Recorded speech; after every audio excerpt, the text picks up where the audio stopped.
नमस्कार बंधुरा आमी बासंती आपनारा देखछेन great Indian food with Basanti channel. अनुदिनेर मतन आजও আমি একটা নতুন রেসিপি নিয়ে আপনাদের সামনে হাজির হয়েছি। আজকে আর তরকারি ঝাল কিচ্ছু দেখাবো না, আজকে একটু মিষ্টি মিষ্টি দেখাবো। আর আজকে আমি দেখাবো খিরসা আম দই। আপনারা তো এমনি দই টক দই অনেক খেয়েছেন, তো একবার আমার মতন করে এই আম দই বানিয়ে খেয়ে দেখবেন কত সুন্দর। তো চলুন আমি এই আম দইয়ের রেসিপিটা কিভাবে করি আপনাদের দেখিয়ে দিই। চলুন। মিষ্টি আম দই বানানোর জন্য আমি বড় বড় সাইজের দুটো আম নিয়ে নিয়েছি। আম দুটো জলে ভালো করে ধুয়ে নিচ্ছি। আম দুটো কেটে আমি রেডি করে নিচ্ছি। কেন আম দুটো আগে রেডি করে নিচ্ছি সেটা আমি আপনাদের পরে বলছি।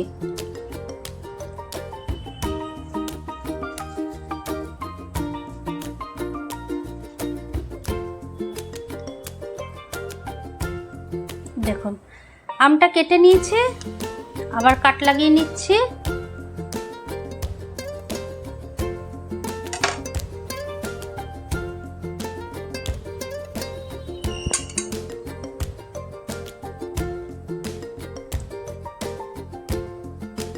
ছোকলা দিয়ে পুরো আমটা আমি বের করে নিচ্ছি। দেখুন আম আমি বের করে নিয়েছি ছোকলা দিয়ে। এবার আমগুলো একটু মিক্সিতে পেস্ট করে নেব।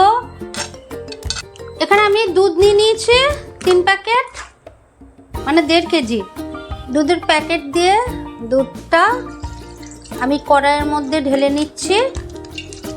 দুধ দেখুন খুব সুন্দর ফুটে উঠেছে, আর অনেকটা দুধ টেনেও গেছে, আর একটু ফোটাতে হবে। আপনাদের আমি বলেছি যে আমটা কেন আগে কেটে নিচ্ছি, তার কারণ হলো এই দুধ কিন্তু অনবরত এরকম নেড়ে যেতেই হবে। তার কারণ দুধে কিন্তু সর পড়লে হবে না, তাই আমি আগে আমটা কেটে নিয়েছি।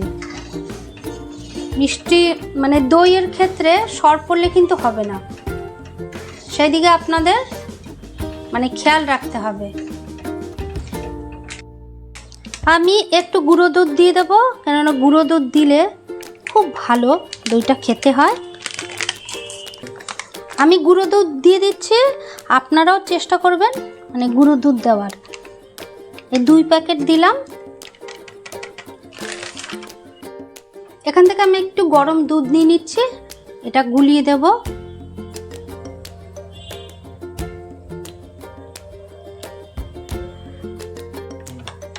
গরম লিকুইড দুধের সাথে আমি গুঁড়ো দুধটা খুব ভালো করে গুলিয়ে নিচ্ছি। দানা দানা ভাবটা যেন না থাকে সেদিকে আপনাদের লক্ষ্য রাখতে হবে। দিয়ে দিচ্ছি চিনি,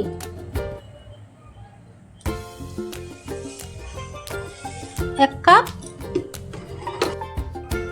আর হাফ কাপ, 1.5 কাপের মতো চিনি দিলাম। এই 200 থেকে 250 হবে। এই কাপের আমি 1.5 কাপ দিয়ে দিলাম। আপনারা যদি একটু মিষ্টি বেশি খান তো একটু বেশি দেবেন, বা একটু কম খান তো একটু কম দেবেন, কেননা আমটা অনেকই মিষ্টি, তাই আমি আমার মতো করে দিলাম। দেখুন দুধটা কতটা আমার একদম টেনে গেছে আর ঘন হয়ে এসছে, একটু লালচে ভাবও চলে এসছে। এই দেখুন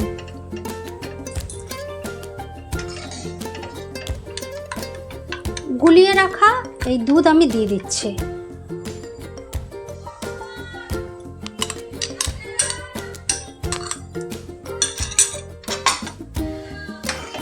দিয়ে আর একটুখানি ফুটিয়ে নিয়ে আমি নামিয়ে দেব।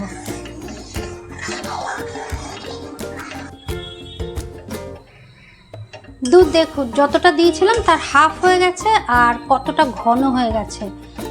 এইবার আমি দুধটা সরিয়ে রাখবো। ননস্টিকের একটা কড়াই বসিয়ে দিয়েছি। এবার এই আমের যে রসটা থাকে এটা আমি একটু টানিয়ে নেব। আপনাদের ছোট একটা টিপস বলছি, আম যতই মিষ্টি হোক না কেন আমের একটা হালকা টক ভাব থাকে, তাই আমি একটু চিনি দিয়ে দিচ্ছি। এই চিনিটা দিয়ে দিলে না তাহলে দইটা বসতে অনেকটাই সুবিধা হয়। পাল্পের মধ্যে যদি আপনারা চিনি দিয়ে এরকম করে টানিয়ে নেন তাহলে কিন্তু দই জমাট বাঁধতে অনেকটাই সাহায্য করে। এই দেখুন একটু জলাভাবটা যেন নাই থাকে, পুরো জল কিন্তু আমি টানিয়ে নিয়েছি। এরকমভাবে যদি করেন তাহলে একদম 100% খুব ভালো কিন্তু দইটা জমাট বাঁধবে। এখানে 100 টক দই নিয়েছি। এই টক দইটা ভালো করে ফেটিয়ে আমি এই দুধের মধ্যে দিয়ে দেব। হালকা গরম থাকবে, কি করে বুঝবো? এই দেখুন আমি আঙুলটা চোবালাম, মানে আঙুলটা চোবাতে পারবো, আবার কিন্তু এদিকে গরমও আছে। এইভাবেই মানে বুঝতে হবে। টক দই দিয়ে দিলাম, ভালো করে ফেটিয়ে। প্রথমে আপনারা টক দই দেবেন। 100 গ্রাম টক দই দিয়েছি আর 100 গ্রাম মিষ্টি দই। মিষ্টি দইটাও আমি ফেটিয়ে নিচ্ছি, মানে 100 গ্রাম টক দই আর 100 গ্রাম মিষ্টি দই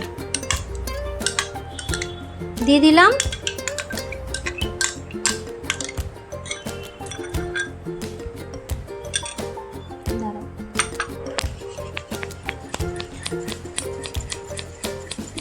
দু রকমের দই দিয়ে ভালো করে মিশিয়ে নিতে হবে।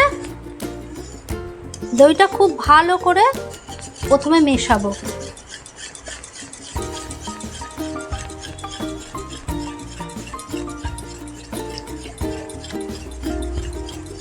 একই ডাইরেকশনে আপনাদের এরকম মেশাতে হবে। দেখুন ভালোভাবে মেশানো হয়ে গেছে। এবার আম দিয়ে দিচ্ছি, এই আমের পাল্পটা দিয়ে দিচ্ছি।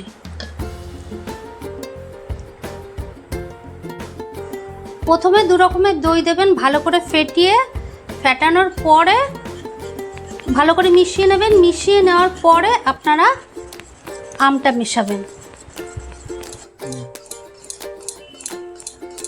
সমস্ত কিছু খুব ভালোভাবে এরকম করে মিশিয়ে নিতে হবে।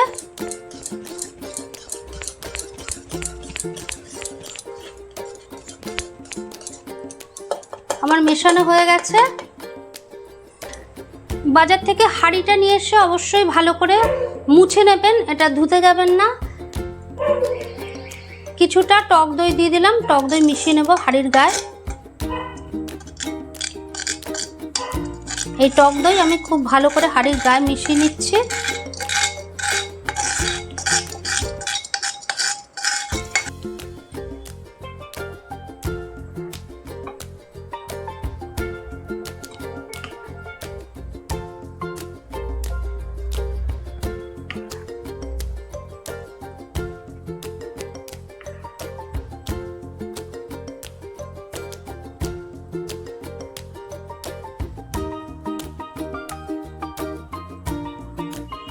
দইটা আমি বসিয়ে দিয়েছি আর এই ঢাকনা দিয়ে ঢেকে দিচ্ছি।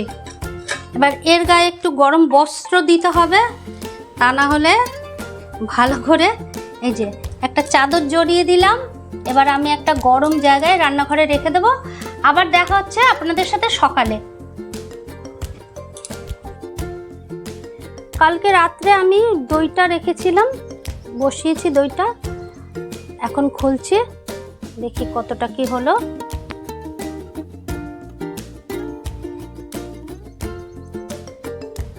দইটা দেখুন, দইটা একদম জমে গেছে। এবার আমি একটু ঠান্ডা হওয়ার জন্য ফ্রিজে রেখে দেবো।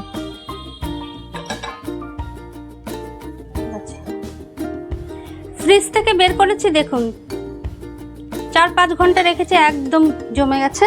দেখিয়ে দিচ্ছি, এ দেখুন একদম জমে গেছে, কত সুন্দর দেখেছেন? দেখুন একটু দেখছেন তাই, দেখুন কিরকম কত সুন্দর জমেছে। ও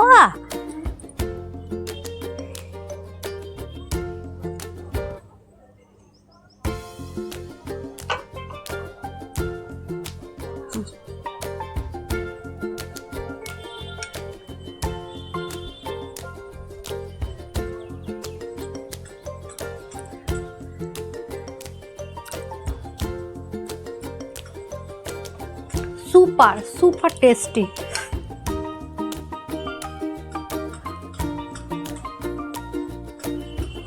একবার হলেও আপনারা কিন্তু বাড়িতে অবশ্যই করে খাবেন। যদি একবার না করে খেয়েছেন যে কি স্বাদ বুঝতে পারবেন না, এত স্বাদ। আমি যেভাবে দেখিয়েছি সেইভাবে যদি আপনারা করে খান ভালো লাগবেই। যদি আমার চ্যানেলটিকে সাবস্ক্রাইব করা না থাকে অবশ্যই কিন্তু সাবস্ক্রাইব করে দেবেন। আর নতুন নতুন যখনই আমি কোনো ভিডিও ছাড়বো অবশ্যই আপনাদের কাছে তাহলে নোটিফিকেশান তাড়াতাড়ি পৌঁছে যাবে। আর আমাকে অবশ্যই কমেন্ট করে জানাবেন যে কেমন লাগলো। তো আজ এই পর্যন্ত, ভালো থাকুন, সুস্থ থাকুন, অল দ্য বেস্ট।